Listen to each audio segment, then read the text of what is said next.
All right, Black Goose TV family, this particular video was not going to be that long. I just thought it was only necessary that I go ahead and do a reaction to this particular interview on the Black Goose TV channel because I thought it was only right. I want to make sure y'all see me firsthand, watch and listen to it, hear my opinion on it. But then also, this is personally for myself.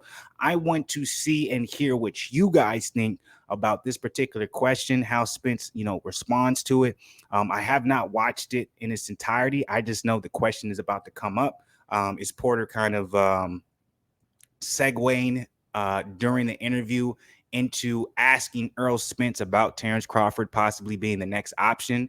Obviously, if you guys want to watch the entirety of the interview, go check out the Porter Way podcast. It was a pretty solid interview, in my opinion.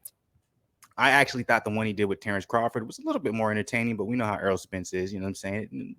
It is what it is. But with that being said, you know what I'm saying? I'm not going to take too much more of your time because I'm actually anxious to hear what Errol Spence says. Let's get into this thing. Right, with Sebastian Formella, and then I was like, nothing else if it's not Terence. Are you at the point where you're saying? And real quick, so you guys have context, Shawn Porter was basically saying after he fought Sebastian Formella, he basically was like, I have to fight Terence Crawford. That has to be my next fight. And for all you people saying that Shawn Porter was, shot when he fought Terence Crawford, he was, he had his head wasn't in the game. He was a different Shawn Porter. Porter's basically saying, look, I had my eyesight and my mindset set on Terence Crawford, and we got the fight made. And I was able to get in there and be able to, actually exchange some things with him. I lost, but at the end of the day, that's what I wanted. So that actually debunks a lot of you who are saying that Shawn Porter did not want the fight or he wasn't all the way there. He was shot. He didn't train hard enough. It shows Shawn Porter had the mindset of wanting the Crawford fight right after he had that Sebastian fight. So anyway, let's get into it. Let's see what let's hear him, gear up the question and ask Errol Spence about Crawford. I'm not getting in the ring if it's not Terence Crawford, or you still willing to take on whoever the business can bring to you? I'm sorry, I don't mean to keep interrupting it, but he basically said, hey, he said, no matter what, I'm not getting in the ring if it's not Terence Crawford. So that makes sense why PBC decided to make that fight happen between Terence Crawford and Shawn Porter, because a lot of you guys want to come back, well, PBC and Shawn Porter made it happen, so why can't they do it with Earl? Different circumstances, okay? If Porter's saying, hey, I'm retiring if I don't get this Crawford fight, that's the last y'all gonna get from me. But if you guys want a little bit of money out of me before I get up out of here, let's make the Crawford fight happen. You're leveraging yourself as a commodity to the business to say, what do you want to do? You want to make more money or do you want to stop it right here? I don't mind either way. So now you are in a position of power, and so they had to make the fight happen. Obviously, Errol Spence can't do that because he plans to continue fighting for some years now.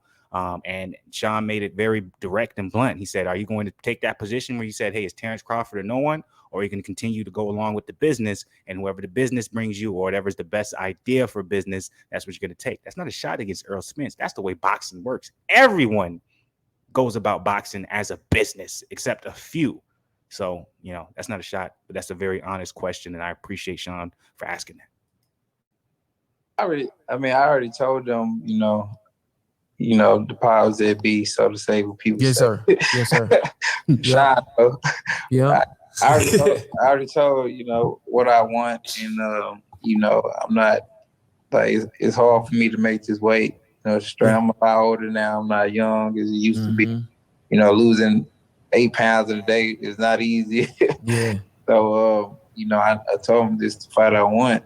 And then after that, I'm moving up. So it's 2 more fights. It's Ugas and crunch time next, and then it's over for me. I'm going up. Boom, boom. Hey, EJ, man, interestingly enough, with you and some of the greatest matchups, it's like they were made for each other. I hope you heard that. So Earl said, if I beat Ugas, I want Terence, because he's basically saying this is his last fight at 147. If I can't get Terence, I'm moving up to 154. So that now makes it, in the last video I made with Lubin, it makes Lubin's chances at Castano versus Charlo winner a little bit more eerie, because like I said, if Charlo loses, we're going to have to see a trilogy fight. And by the time we see the winner of that, Errol Spence is probably going to be at 154, and so is Terence Crawford. So shit, like I've been saying this, there's a bigger possibility of seeing Crawford versus Spence at 154 than seeing him at 147. Spence just said it. He really said, hey, I got one more fight left at 147. If I beat Ugas, I'm done. That's really what he said. I know you guys heard him say, I want Terence Crawford, but if they can't make that happen, Spence is moving up. He's moving on up like the Jeffersons, y'all. Each other, Ali and Frazier, Leonard and Hearns. Do you feel like you don't like to talk just to talk? You know, you don't love interviews. You're a man's man. You're a very proud father. Do you feel like with all that said, there's no one more like you in the division or maybe in boxing than Terence Crawford? I know, facts. Kind of two similar dudes. I mean, I don't know. I mean, probably, you know, demeanor wise, but other than that, I don't know how he is, you know, off camera, things like that. So, but y'all like, man, he seemed like a, you know what I'm saying, cool dude. I talked to him before. He seemed like a cool, real dude. But, you know, I guess we kind of similar as far as like doing interviews and being in the public eye. Yes, y'all are.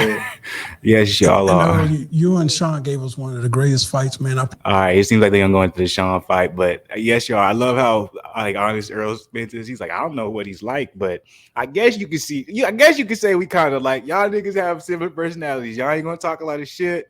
Y'all about y'all families. Y'all put in the work, and that's why it's been so hard to get this fight made because not like you don't have one entity trying to push over the top for this fight, being extra braggadocious.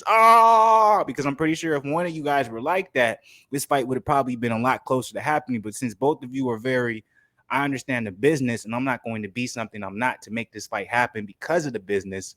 Where we are, you know, now. And at the end of the day, boxing fans can be upset because they're not getting the fight they want. But as a man, personally, if you're a man and you've done something in life, you have to respect how they come about and approach the business, and they approach what they do as something that they love. But I love the little segment, a little bit that, you know, I reacted to. It was very wholesome. I loved it. I enjoyed it. We got some new news. Errol Spence has one more fight at 147 after Ugas, and if it's not Terence Crawford, he's going up to 154. What do you guys think about that? Let me know. Drop it in the comments below. I'm done for the night. I love y'all. I'm gonna get y'all in the comments. I'm gonna make sure I respond at some point, please. I'm gonna do some responses tonight. I'm gonna do some more tomorrow. I got some more stuff going to the community board. And then also, so you guys know, I don't know if y'all been around long enough, because I know a lot of y'all is really new subscribers. You guys don't know about Fluent Sundays. I plan to be dropping the song sooner rather than later. That's what I'm gonna be working on tonight, man. I'm trying to get the musical side of the game back into this motherfucker. But I love y'all. I'm out of here. Appreciate the support.